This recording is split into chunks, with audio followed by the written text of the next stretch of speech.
Breaking News ក្រុមការដឹកនាំរបស់ប្រធានាធិបតី Donald J. Trump សេដ្ឋកិច្ចអាមេរិកកំពុងងើបឡើងវិញមិនគួរឲ្យជឿនិងស្មានមិនដល់ជាមួយនឹងផលទុនទាបសរុបអាមេរិកក្នុងត្រីមាសទី2ឆ្នាំ2025នេះត្រូវបានកែប្រែជាថ្មីដោយកើនឡើងរហូតដល់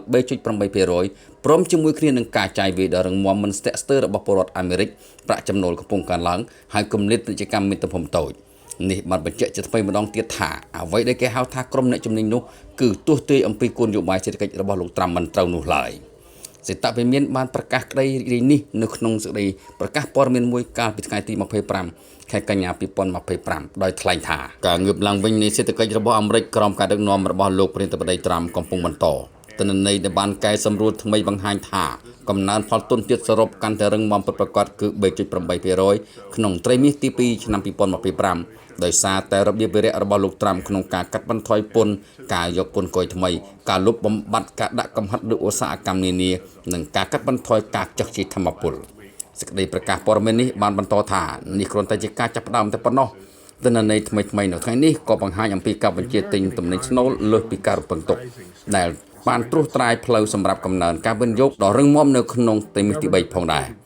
លោកប្រធានាធិបតីត្រាំបានសន្យាថានឹងធ្វើឲ្យអាមេរិកក្លាយជាអ្នកមានម្ដងទៀតហើយខណៈដែលវិបត្តិអតិផរណារបស់លោកជូបៃដិនបានថយចុះពេលនេះយើងកំពុងតែរៀបចំមូលដ្ឋានគ្រឹះសម្រាប់ការស្ដារឡើងវិញនូវភាពអស្ចារ្យរបស់អាមេរិកសម្រាប់រយៈពេលវែងសេចក្តីប្រកាសព័ត៌មាននោះបានគូបញ្ជាក់ថាការកែសម្រួលផលទុនជាតិសរុបត្រីមាសទី2នេះបានឆ្លុះបញ្ចាំងអំពីគម្លាតពាណិជ្ជកម្មទំហំតូចនិងការចាយវាយដ៏រឹងមាំរបស់អ្នកប្រើប្រាស់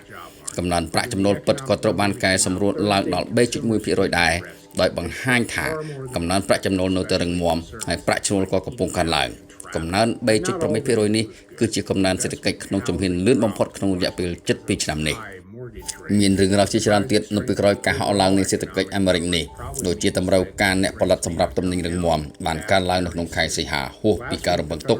ដែលផ្ដល់ជាសញ្ញាទំនុកចិត្តនឹងការវិនិយោគអនាគតក្នុងផ្នែកផលិតខណៈអ្នកផលិតក្នុងស្រុកបង្កើនសមត្ថភាពផលិតកម្មរោងចក្រមានការលូតលាស់កាលពីខែមុនសម្រាប់ក្រុមអ្នកផលិតទំនិញនិងសេវាកម្មចំណែកឯទិន្នផលផ្នែកខាងរដ្ឋាភិបាលបានធ្លាក់ចុះដោយចង្អុលបង្ហាញថាកំណើននេះកំពុងតែត្រូវបានដឹកមុខដោយផ្នែកឯកជនការលក់ផ្ទះថ្មីបានកើនឡើងក្នុងខែសីហាឆ្នាំនេះដែរធ្វើឲ្យស្ថិតិនេះសាងប្រវត្តិឡើងខ្ពស់3ឆ្នាំជាប់គ្នាដោយបង្ហាញថារដូវក្តៅឆ្នាំ2025នេះគឺជាទីផ្សារដ៏រឹងមាំបំផុតសម្រាប់អ្នកទិញផ្ទះថ្មីក្នុងរយៈពេលជាង10ឆ្នាំនេះយោងតាមសភាពាណិជ្ជកម្មអាមេរិកឲ្យដឹងថាទំនុកចិត្តអាជីវកម្មខ្នាតតូចបានកើនឡើងដល់កម្រិតខ្ពស់បំផុតក្នុងរយៈពេលជិត10ឆ្នាំគឺផ្ទុយឆ្លាស់ទៅនឹងទំនុកចិត្តអាជីវកម្មខ្នាតតូចក្នុងត្រីមាសទី3ឆ្នាំ2023នៃរដ្ឋបាលលោកជូបៃដិនដែលបានធ្លាក់ទាបពុំធ្លាប់មានអ្នកងារសារព័ត៌មានធំៗក៏ដូចជាស្ថានីយ៍ទូរទស្សន៍និងស្ថាប័នហិរញ្ញវត្ថុជាច្រើនដូចជា The Wall Street Journal, Reuters, Bloomberg, Fox Business, CNN, CNBC, MarketWatch និង Job Creator Network ជាដើមសុទ្ធតែបានរាយការណ៍សាទរនឹងការវិវត្តនៃសេដ្ឋកិច្ចនេះដោយសង្កត់ធ្ងន់អំពីការងើបឡើងវិញយ៉ាងរឹងមាំជាមួយនឹងកំណើន 3.8% ដែលគេកម្រនឹងបានឃើញនិងស្ទើរតែមិនជឿថារយៈពេលមិនដល់2ឆ្នាំផងប្រធានាធិបតី Donald J. Trump អាចធ្វើបាននិងកំពុងតែឈានទៅរកកំណើនកាន់តែប្រសើរលោកស្រី Cheryl Casney នៃបណ្ដាញ Fox Business Network បាននិយាយថាការប្រែប្រួលពី 3.3% ក្នុងត្រីមាសទី2ឡើងមកដល់ 3.8% នេះគឺជាអំណាចចុងក្រោយនៃដំណាច់ត្រីមាសទី2នេះគឺជាតួលេខខ្ពស់ណាស់សម្រាប់ផលទុនជាតិសរុបអាមេរិក